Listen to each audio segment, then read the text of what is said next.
नमो सद्गुरु आत्मबोध छंदा नमस्कार माझा सद्गुरु रामानंदा सेवेलागी सेवक झालो तुमच्या लागलो निचरणा अहो स्वामी तुकया देवा यावरी न करावा वेरू नको नको मना कोणतो माया जाणे काळ आला जवळी ग्रास बळान काळाचे मुडी पडेल बाजवा सोडविना तेव्हा माय बाप प्रस्तुत प्राप्त प्रसंगी प्राप्त स्थळी संप्राप्त चिंतन निरूपणासाठी गायलेला घेतलेला उच्चारलेला निवडलेला भंग महान भगवत भक्त वारकरी संप्रदायाच्या कलशस्थानी विराजमान असणारे देवमान्य संत संत मान्य संत जगमान्य संत ज्यांचा अधिकार पंचम वेद निवास देहुनिवासी श्रीमंत श्री जगद्गुरु तुकोबाराय यांचा चार चरणाचा मन नावाच्या तत्वाला विनंती करणारा भंग विडाला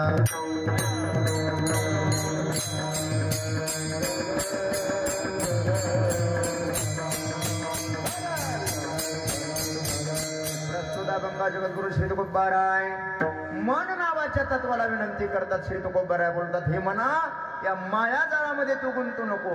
एकदा नाही दोनदा श्री तुकोबाराय बोलतात, नको नको मना गुंतू माया जाळी, या माया जाळामध्ये मला गुंतू नको. का?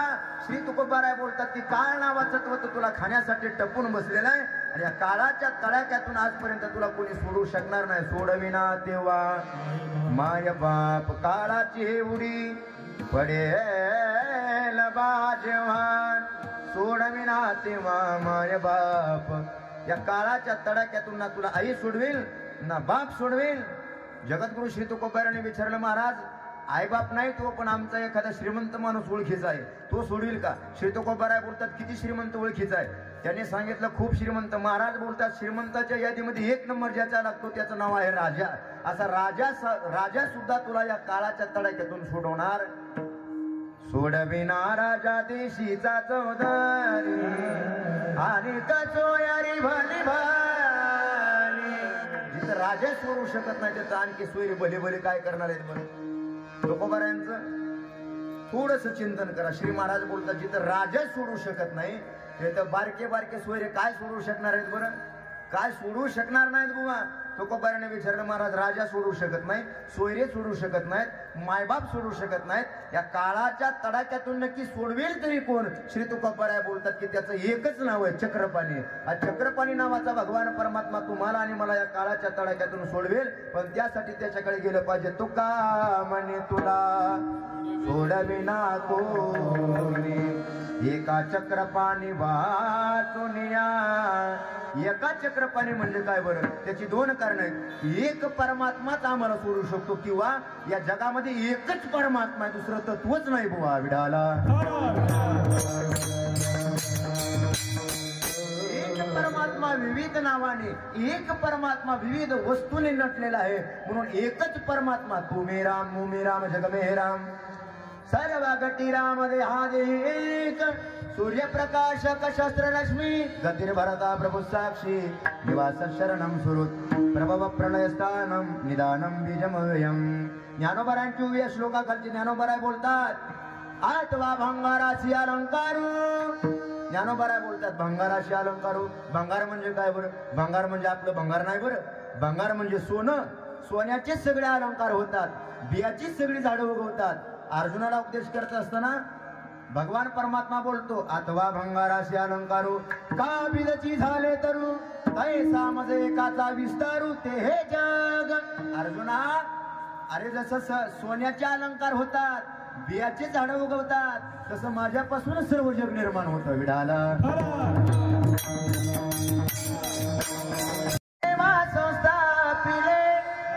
काय तुकोबारांची चौकडीची प्रमाणात महाराज बोलतात की भगवान परमात्म्याने सर्व जग निर्माण केलंय. याचा अर्थ काय होतो? एकाच्याच आधारावर भगवान परमात्म्याच्या आधारावर हे जग आहे, म्हणून आम्हाला एकच सोडू शकतो, त्याचं नाव आहे चक्रपाणी. तुका म्हणे तुला सोडविना कोणी किंवा एक धरेला चित्ती आम्ही रकुमाईचा पती तेने झाले अवघे काम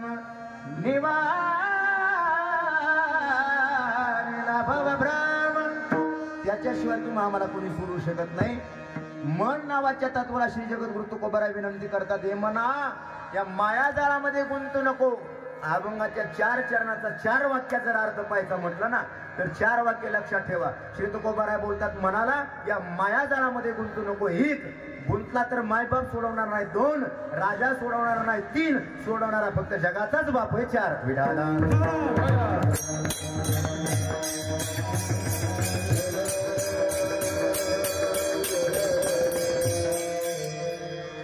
निमित्ताने आपण या ठिकाणी उपस्थित आहोत.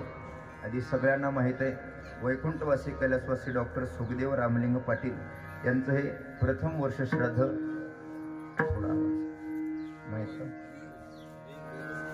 डॉक्टर सुखदेव रामलिंग पाटील यांचं हे प्रथम वर्ष श्राद्ध.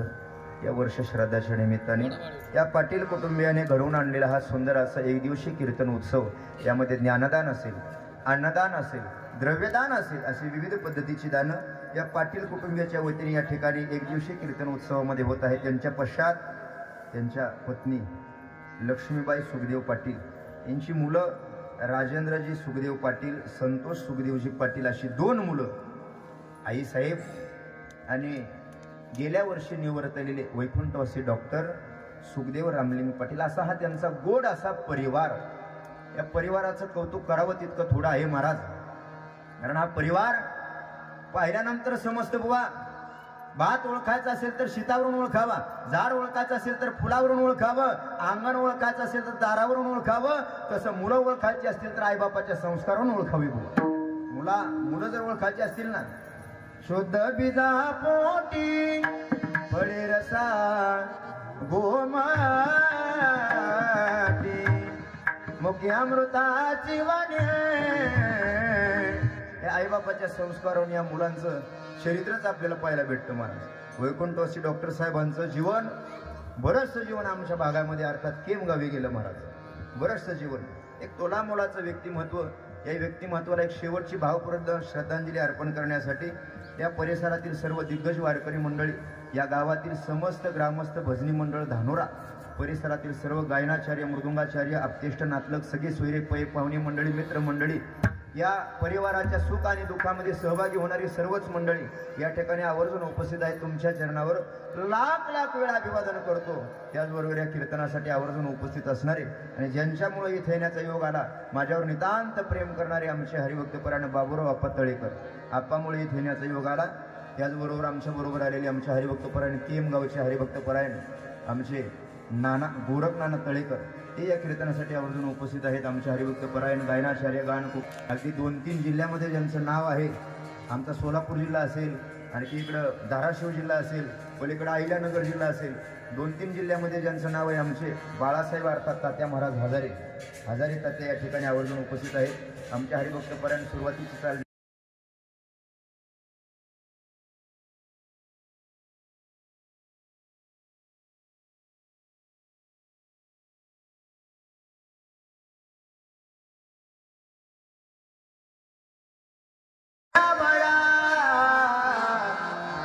माझी या जातीचे मजवे तो कोणी. आमच्या बरोबर आलेले आमचे नागनाथ महाराज खुपसे आहेत, आमचे उत्तरेश्वर महाराज आहेत, आमचे केम गावचे सुंदर असे हरिभक्तपरायण महाराज या ठिकाणी उपस्थित आहेत. ही सर्वच मंडळी आमचे हरिभक्तपरायण वकील साहेब कृष्णा महाराज चव्हाण परांडा, ते या ठिकाणी आवर्जून उपस्थित आहेत. त्याचबरोबर केम गावचे अख्ख्या महाराष्ट्राला ज्यांचा परिचय आहे ते आमचे हरिभक्तपरायण गायी वाचवा देश वाचेल गोरक्षक, आमचे गोरक्षक या ठिकाणी आवर्जून उपस्थित आहेत. तळेकर महाराज, त्यांच्या चरणावर लाख लाख वेळा अभिवादन करतो. त्याचबरोबर सुरली गावचे काळे पाटील या ठिकाणी उपस्थित आहेत. या सर्वांच्या चरणावर पुन्हा एकदा अभिवादन करतो. सुंदर अशी साऊंड सिस्टीम आहे. नको नको मना गुंतू मायाजाळी, एका वडिलांचं एका बापाचं वर्ष श्राद्ध आहे. बाप नावाचं तत्वच असं आहे महाराज. काय तत्व आहे? जगाच्या पाठीवर भक्ती केली तर देव प्रसन्न होतो. आप्पा, भक्ती केली तर देव प्रसन्न होतो. पण बाप नावाचा देव असा आहे, भक्ती न करता सुद्धा प्रसन्न होतो. हे बाप नावाचं तत्व आहे महाराज.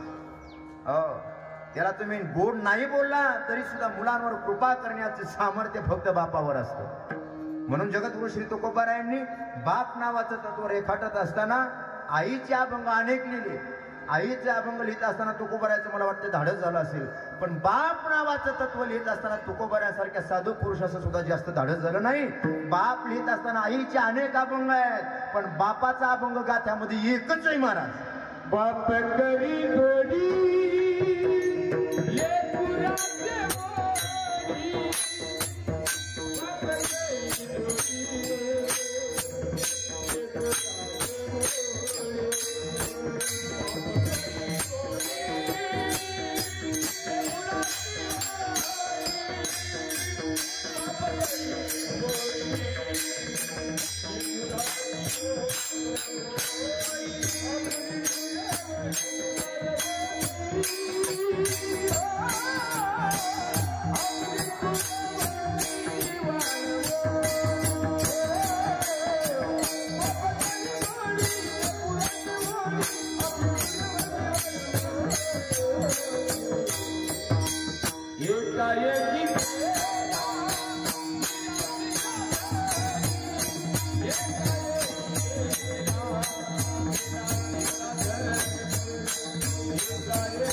रेखाटाला तुकोबाराने विचार केला असेल, पण नाही झालं झालंच. तुकोबारायांचं एकच अभंग लिहिला. बाप करी जोडी लेकुराची मोडी, बाप करी जोडी लेकुराची मोडी. एकच अभंग तुकोबाराने एकाच अभंगावर श्री महाराजाला थांबावं लागलं. का बरं? मला तर असं वाटतंय तुकोबारांना बाप लिहित असताना अश्रू अनावर झाले असतील, म्हणून तुकोबाराने बाप नावाचं तत्वच बंद केलं नाही. काय तुकोबाराचं जीवन जाज्वल्य जीवन आहे, ऊर्जा स्रोत असणारं जीवन आहे, पण बाप लिहिला तुकोबारांची लेखणी सुद्धा कमी पडली महाराज. बाप करी जोडी लेकुराची उडी, आपली कुरवंडी कांडोनिया. हे बाप नावाचं तत्व आहे महाराज. काय करतो बाप? आयुष्यभर लागतो घराचा आप, त्याला म्हणतात बाप. असा बाप असतो महाराज. ऐकून ठेवा. एखाद्या स्टेजवर जर मुलाचा पहिला नंबर आला तर कौतुक करायला अख्खं गाव असतं, पण शब्बासकीची थाप टाकणारा एक बाप असतो. ऐकून ठेवा. आता गाव तुम्हाला पैसे देईल, पण एक एक रुपया सासून मुलाला जत्रेमध्ये खाऊ घ्यायला पैसे देणारा बापच असतो. हो, अख्खं गाव पैसे देईल, पण एक एक रुपया हा बापाचा कष्टाचा असतो, घामाचा असतो महाराज. हो, या आईबापाचे संस्कार या कुटुंबाला आहेत, आणि आईबापाच्या ऋणातून उतराई होण्यासाठी काय द्यावे त्यासी व्हावे उतराय, ठेविता पायी जीव तोडा. या आईबापाच्या चरणावर जीव जरी दिला ना, तरी आपण यांच्या ऋणातून उतराई होऊ शकत नाही. अशा या बापाने 2 मुलांना जन्म दिला महाराज. या आईने 2 मुलांना जन्म दिला. कबीर महाराजांचा दोहा आठवतो. कबीर महाराज बोलतात, आईने आणि बापाने जन्म द्यायचा असेल ना, आई आणि बापाने जर जन्म द्यायचा असेल तर आईने भक्ताला जन्म द्यावा, आईने एखाद्या वीराला जन्म द्यावा, एखाद्या शूराला जन्म द्यावा. एखाद्या अतिरेकीला जन्म देण्यापेक्षा आई वांज राहिलेली बरी, असं कबीर महाराज.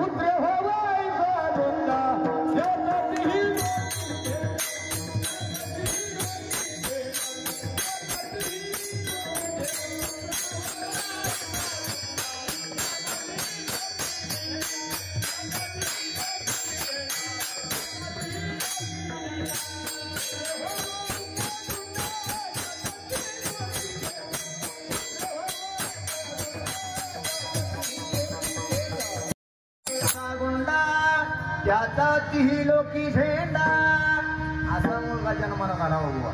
कबीर महाराज बोलतात, जननी जने तो दाता जने, भक्त जने आशूर, नाही तो माता वांज भली नगमाय आपला नूर.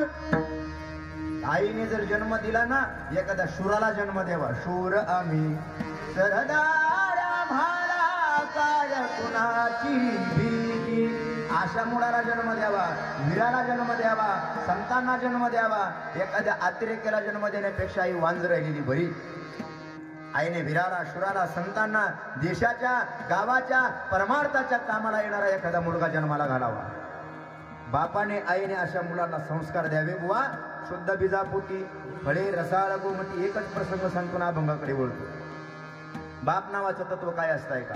आई तर सगळ्यांनाच माहिती आई काय असते अनेकाने गायली, पण बाप नावाचं तत्व सांगतो. चला रामायणामध्ये रामायण नावाचं सुंदर असं तत्व आहे. रामायण नावाच्या या ग्रंथामध्ये बाप रेखाटला. कोण होऊन गेला बाप? रामायण नावाच्या तत्वामध्ये राजा दशरथ बाप. राजा दशरथ बाप कोणाचा? 4 मुलांचा बाप. राम लक्ष्मण भरत आणि शत्रुघ्न या 4 मुलांचे पिताश्री. याने स्वर्गामध्ये इंद्राबरोबर जाऊन युद्ध केलं असे कोण? राजा दशरथ. प्रसंग सगळ्यांना माहित आहे. कैकई मातेची बुद्धी उलटी फिरली. विकल्प नावाच्या तत्वाने कैकई नावाच्या डोक्यामध्ये प्रवेश केला. जसा प्रवेश केला ना, माझा राघव उद्या राजगादीवर बसणार आहे, पण कैकेने असं मागणं मागितलं, स्वामी मला तुमच्याकडे मागणं मागायचंय. अगं या शुभ मंगल प्रसंगी काय मागायचं ते मागून घे. राजा दशरथ बोलतोय, कारण माझा राघव उद्या गादीवर बसणार आहे. आनंद वाटला. राघव गादीवर बसणार आहे या आनंदामध्ये 8 दिवस अयोध्या आनंदी आनंदी आहे. राजा दशरथ बोलतोय, कैकई काय पाहिजे ते मागून घेईन. कैकीने वर मागून घेतला की जो राघव उद्या राजगादीवर बसणार आहे तो राघव उद्या गादीवर नाही बसणार. माझं मागणं आहे, तो राघव उद्या वनवासाला जाईल आणि माझा मुलगा भरत राज्यगादीवर बसेल. वचन दिलेलं होतं, खरं करावं लागलं. ऐका, आई सगळ्यांनाच माहित आहे. वनवासाला जाताना कौशल्या माता रंगली हे सगळ्यांना माहित आहे.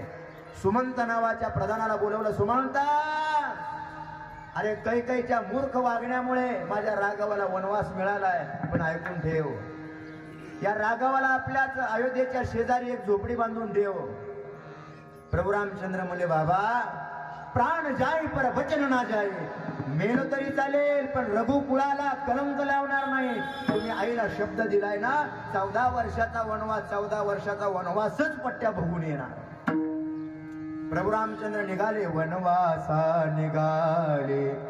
रघुनंदन रघुनंदन रघुनंदन रघुनंदन पायी गेला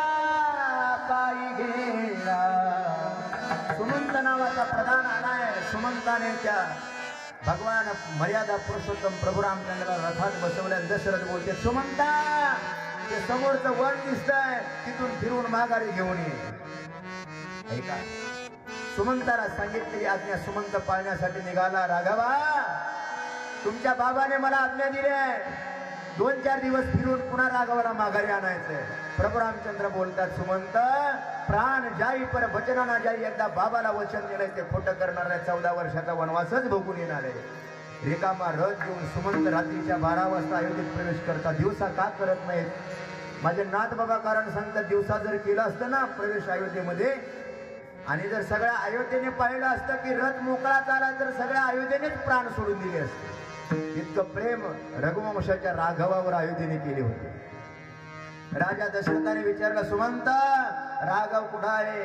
आणि एकच शब्द ऐकला, राजा अहो तुमचे राघव प्रभू रामचंद्र वनवासाला चालत चालत गेले. हरळीच्या गवतावर झोपले. जानकी माता लखन आणि प्रभू रामचंद्र वनवासाला पायी पायी गेले. एवढं वाक्य राजा दशरथाने ऐकलं. जसं ऐकलं, राम राम राम राम 6 वेळा शब्द उच्चारला. आणि रामाच्या वियोगामध्ये एका बापाने मुलाच्या वियोगामध्ये प्राण सोडला. याला बाप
बाबा त्याचा वंश वृद्धी सयावा. असे वडिलांचं जीवन बाप नावाचं तत्व आहे. आणि या बाप नावाच्या तत्वाच्या ऋणातून उतराई होण्यासाठी या पाटील कुटुंबियाने घडवून आणलेला आहे एक दिवशी कीर्तन उत्सव. यामध्ये जगद्गुरु श्री तुकोबाराचा अभंग घेतलाय. विनंती करणारा नको नको म्हणा. जगद्गुरु श्री तुकोबाराय मनाला विनंती करतात. आपण का बरं मनाला विनंती केली? तुकोबाराय बोलतात मन नावाचं तत्व असेल तुमच्याजवळ काहीच नसू द्या, पण मन जवळ असेल तर सगळ्या गोष्टी येतात. आणि मन जर जवळ नसेल ना तर काहीही मिळवू द्या तुमच्या पदरात काहीच पडत नाही. हो, एक सांगू का? जगद्गुरु तुकोबाराच्या गाथ्यात एक दृष्टांत आला. अगोदर दृष्टांत सांगतो मग प्रमाण देतो. एक दृष्टांत आला गाथ्यामध्ये. एक मुलगा नवरी बघायला गेला. मुलगा नवरी बघायला गेला. नवरी बघायला गेल्यानंतर काय त्याचा थाट माट तिथं घरी आला. नाही विचारलं बाळा कशी होते रे नवरी. आणि मग बाळाने वर्णन चालू केलं. काय सांगावं नवरीचं वैभव. अगं 50-50 एकरचा त्यांचा मळा. आई म्हणली मळ्याचं सांगू नको पुरीचं सांग. मला नको सांगून रान नको सांगू. अगं काय सांगावं. काय त्यांचा सुंदर असा बंगला त्याच्या पुढे बगीचा. अगं पोरीचं सांग काहीतरी. आणि मग तो जावायचा तो मुलगा म्हणू लागला आई काय सांगावं. घरी गेलो उदबत्याचा घमघमाट पाठ वगैरे मांडलेले चौरंग आमची पूजा केली. जेवायला सुंदर असा बेत केला होता. सुंदर असं नवरी बघण्याचा कार्यक्रम झाला. कशी होती पोरगी. आणि मग बाळाने सांगायला सुरुवात केली आई काय पोरीचं वर्णन करावं. अगं गोरी गुमटी हो सुंदर अशी दिसायला होती. बर मग उंची किती होत्या. 5.5 फुटाची उंची होती. वा वा वा वा वा. सगळ्या गोष्टी अगदी चांगल्या होत्या बघ आई. हो दिसायला चांगले सुशिक्षित आहे शिकलेली आहे सुसंस्कारी आहे आई बापाची सेवा करणारी आहे देवाला मानणारी आहे ग्रंथाला मानणारी आहे संतांची पूजा करणारी आहे. पण आई या सगळ्या गोष्टी आहेत ग पण तिला नाकच नाही.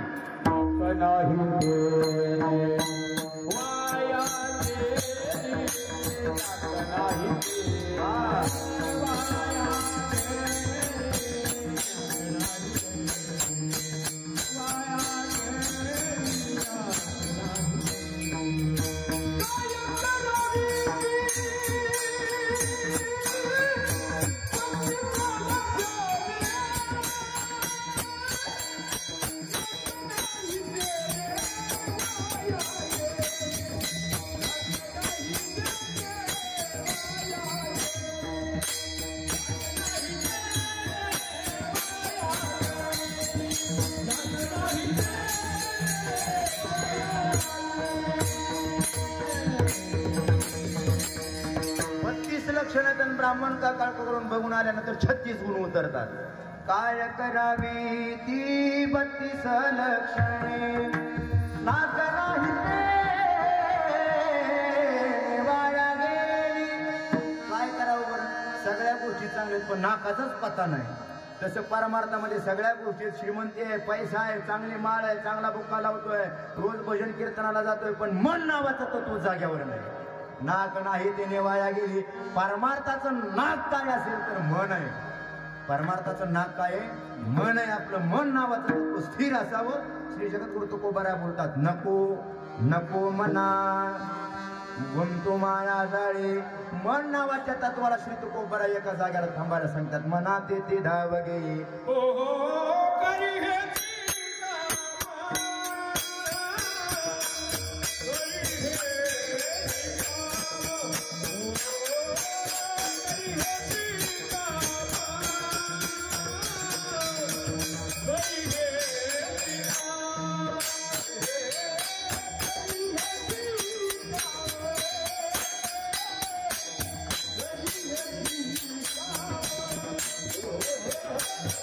Yeah.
करी हेची काम करी हेची काम मना जपे राम राम मना जपे राम राम माझ्या मनाला गोडी नित्य गोविंद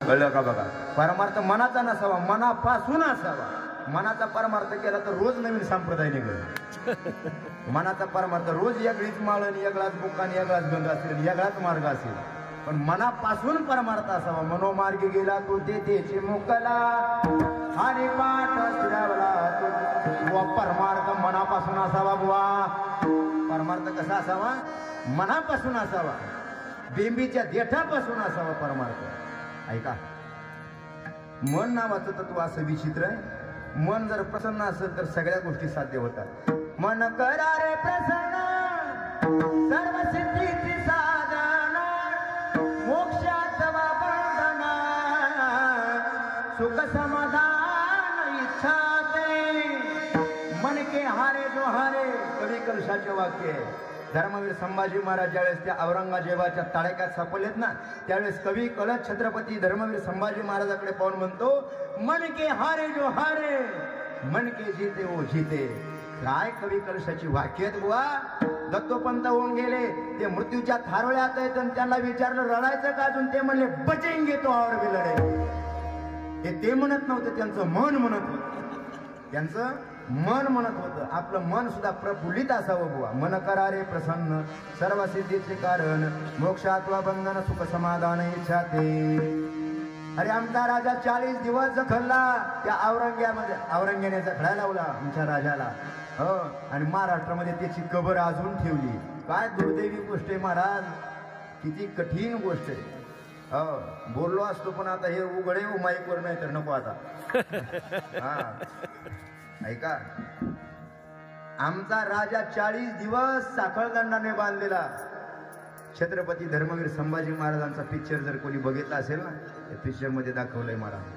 40 दिवस जगडून सुद्धा आमचा राजा बोलतोय अरे मेलो तरी चालेल पण माझा धर्म कधी बदलणार नाही याला संभाजी महाराज म्हणते धर्माचे पालन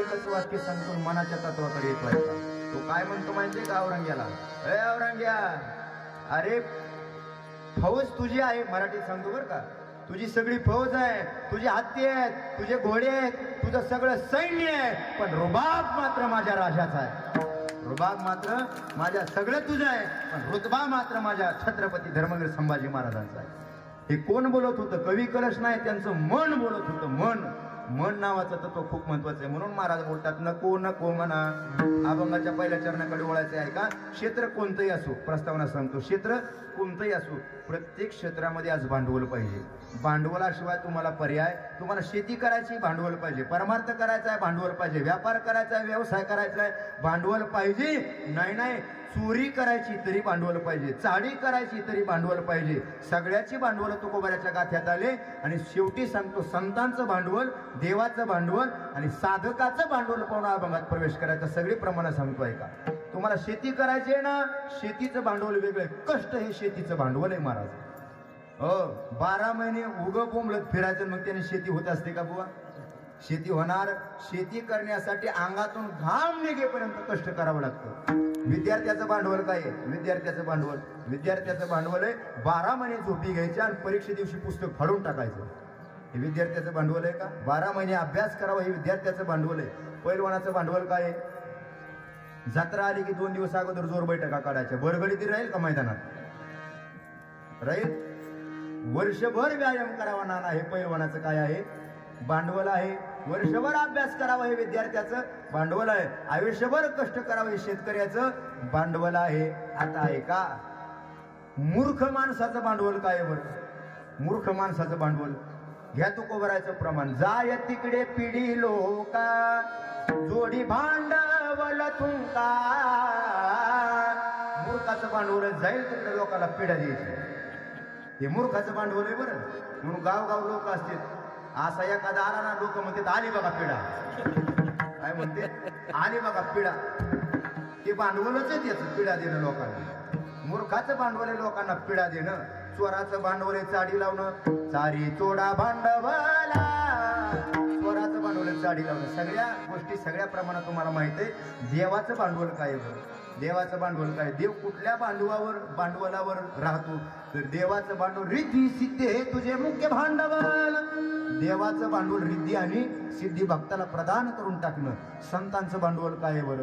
संतांचं भांडवल दया संता भांडवल वेची बोल परोपकारी. सगळ्या गोष्टीला प्रमाण आहेत आपल्याकडे. संतांचं दया करणं हेच भांडवल आहे. आता ऐका. चोराचं ऐकलं, देवाचं ऐकलं, संताचं ऐकलं, मूर्खाचं ऐकलं, शेतकऱ्याचं ऐकलं, विद्यार्थ्याचं ऐकलं. आता तुकोबाराने विचारलं महाराज जो परमार्थामध्ये प्रवेश करतो त्याला साधक म्हणतात. परमार्थामध्ये जो प्रवेश करतो त्याला साधकाची भेट होऊन घ्यायची तीव्र इच्छा आहे. अशा साधकाचं भांडवल काय आहे बरं? श्री तुकोबाराय बोलतात एक म्हणा तुझ्या अवघ्या भांडवला. साधकाचं भांडवल आहे मन. साधकाचं भांडवल काय आहे? मन नावाचं तत्व साधकाने स्थिर ठेवावं. चंचलम हे मनम कृष्ण. भगवान परमात्मा अर्जुनाला सांगतात अर्जुना हे मन असं आहे ना ते एका ठिकाणी थांबवत नाही. साधकाने मन एका जागी स्थिर करावं. श्री जगद्गुरु तुकोबाराय मन नावाच्या तत्वाला 2दा सांगतात. हे म्हणा या माया जाळामध्ये गुंतू नको अभंगाच्या पहिल्या चरणात.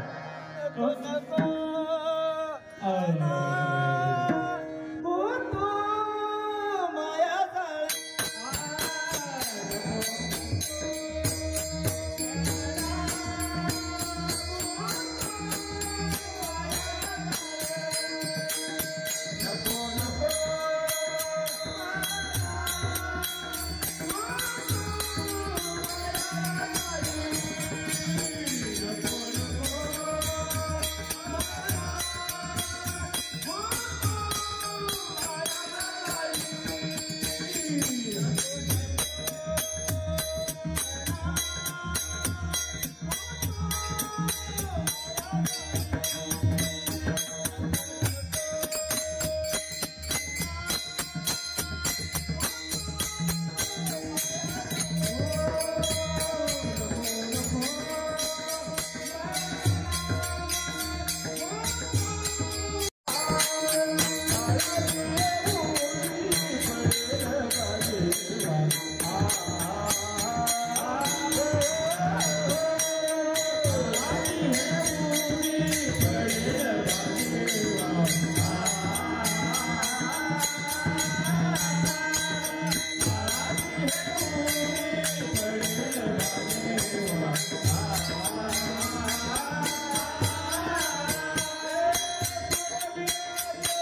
जेव्हा जेव्हा सोडविना तेव्हा माय बाप सोडविना तेव्हा माय बाप काळाच्या तडाख्यातून ज्याने सापडलो ना आईबाप आम्हाला सोडवू शकत नाही. का बरं सोडवत नाही?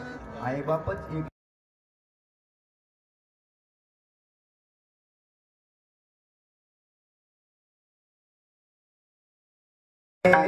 आणि सोयरी भली भली. अभंगाची विशेषता पहा. महाराज बोलतात आईबाप सोडवत नाही, राजा सोडवत नाही. जिथं आईबापाचं चालत नाही जिथं राजाचं चालत नाही. रचना बघा, आईबाप ही सुरुवात आणि राजा हा शेवट. काय रचना केली तो कोबऱ्याने? आईबाप ही सुरुवात आणि राजा आहे शेवट. सुरुवातीपासून शेवट आणि मधले भले भले. मधले जे आहेत ना ते भले भले. आईबाप सुरुवात सोडवू शकत नाहीत, राजा कळस सोडवू शकत नाहीत, मधले भले भले सुद्धा सोडवू शकत नाहीत. सोडविना तेव्हा देशीचा चौधरी अनेक सोयरी भली भली. सोयरी सोडवू शकत नाही. हा मला सोडवणारा जर कोण असेल तर त्याचं एकच नाव आहे अंतकाळीचा सोयरा.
आम्हाला सोडवायला अंतकाळात कुणी येणार?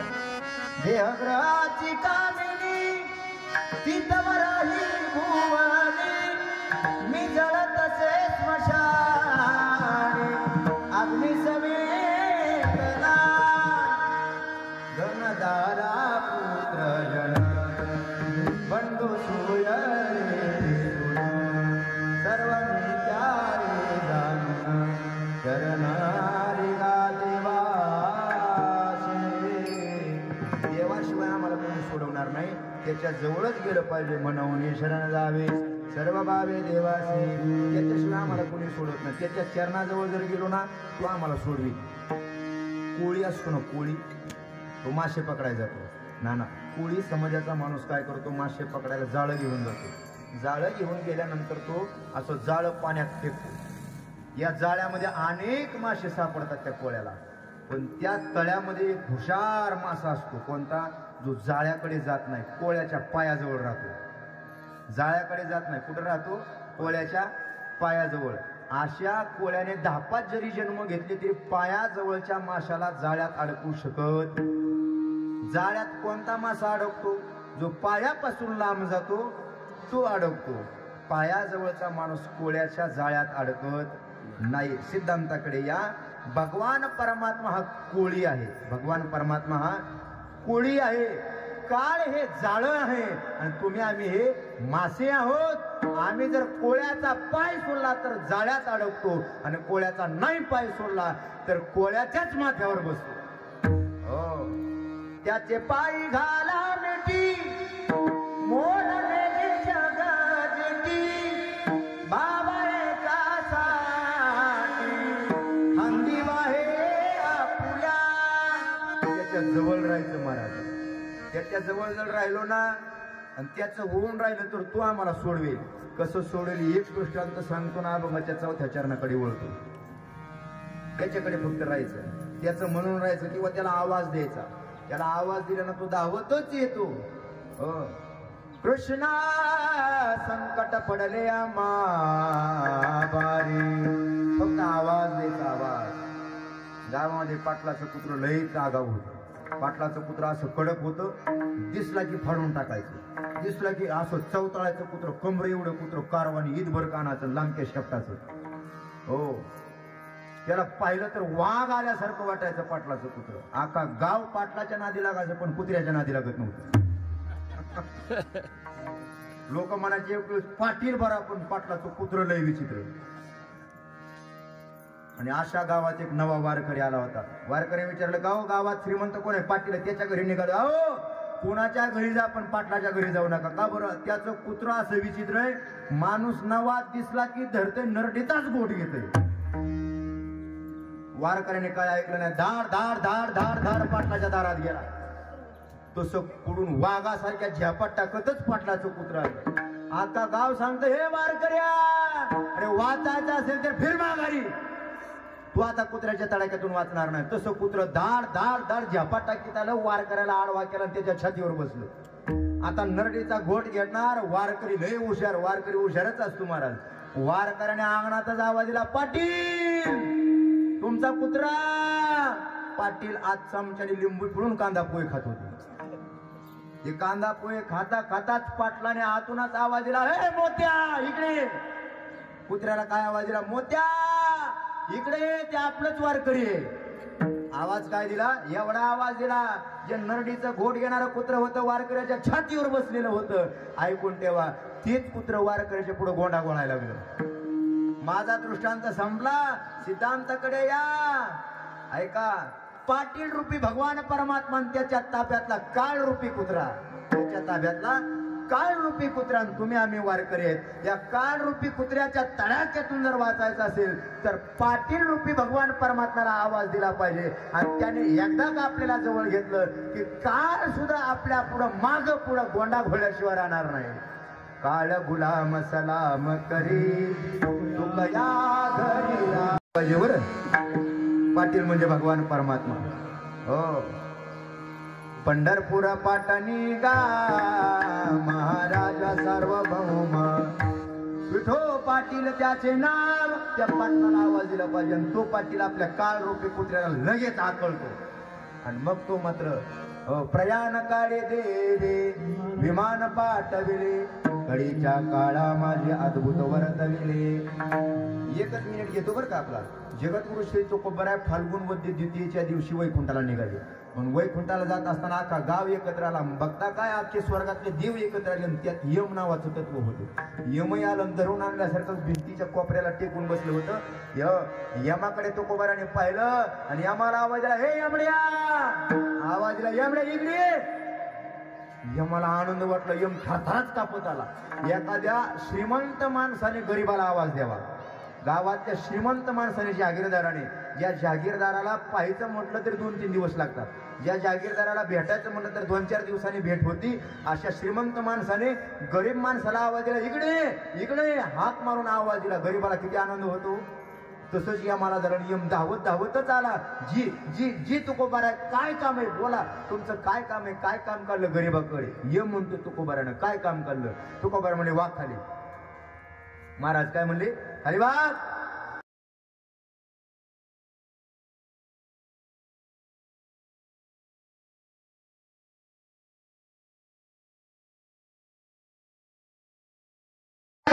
जगा काळ आणि माथा दिला पाय.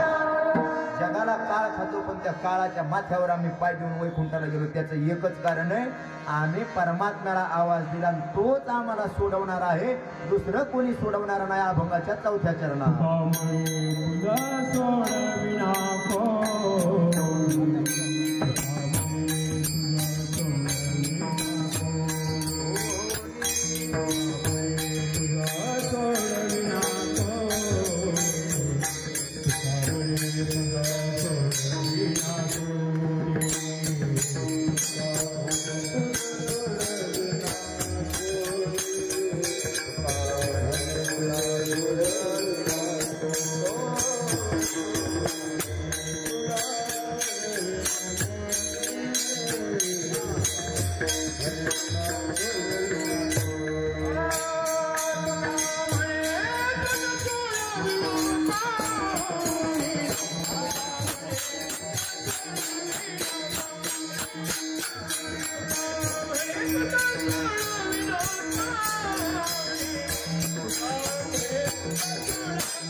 अवकाश धावते वेळामध्ये जगद्गुरू तुकोबाराच्या अभंगावर थोडं चिंतन करण्याचा प्रयत्न केला. त्यामध्ये वैकुंठवासी कैलासवासी सुखदेव रामलिंग पाटील यांचे प्रथम वर्ष श्राद्ध. या वर्षश्राद्धाच्या निमित्ताने त्यांचे दोनही मुलं, त्यांचे दोनही चिरंजीव हरिभक्तपरायण राजेंद्र सुखदेव पाटील, हरिभक्तपरायण संतोष सुखदेव पाटील यांनी एकत्रित येऊन आपल्या वडिलांचं एक शेवटचं कार्य, शेवटची एक श्रद्धांजली, शेवटची एक भावपूर्ण आदरांजली वाहण्याचा हा प्रयत्न केला. यामध्ये त्यांना साथ करणारे सर्व भजनी मंडळ, टाळकरी, गायनाचार्य, मृदुंगाचार्य, हार्मोनियम वादक, सुंदर असे साऊंड सिस्टीम, माझ्या समोर बसलेले सर्व जाणते परमार्थातील थोरली मंडळी आपल्या चरणावर लाख लाख वेळा अभिवादन करतो. करविली तैसी केली कटकट वाकडे कानिट देव जाणे पाराचा प्रसादे काही बोलिलो विनोदे मज क्षमा करणे संते नवे अंग भूकली तुका मन